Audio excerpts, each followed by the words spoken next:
To summarize, sum of interior angles of one triangle is equal to 180 degrees.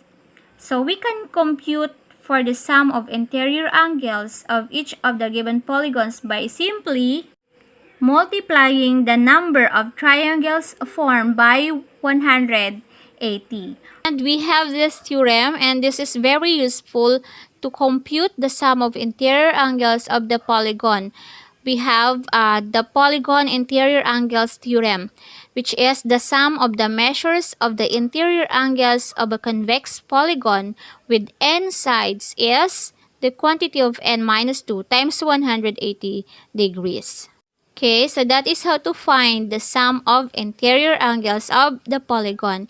And now let's have this activity. We will going to compute for the sum of interior angles of the following polygons. We have 15 gon, 34 gon, 17 gon, 60 gon. And we have the following answers. Number 1, 15 gon. The solution is the number of sides is 15.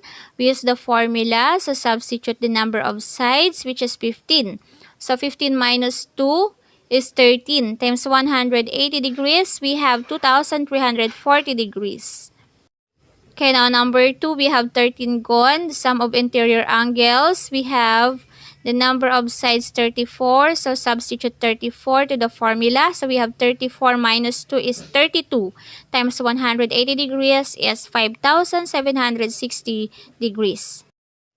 Okay, next, 17 gon. Okay, and this is the solution. The number of sides is 17.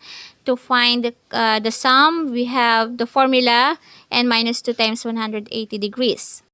Then substitute the number of sides, which is 17. So we have now 17 minus 2 is 15. So 15 times 180 degrees is 2,700, which is the sum of interior angles of 17 gon. And last, we have 60 gon. The solution is to find the number of sides, which is 60, and then substitute to the formula. So we have now 60 minus 2 times 180 degrees.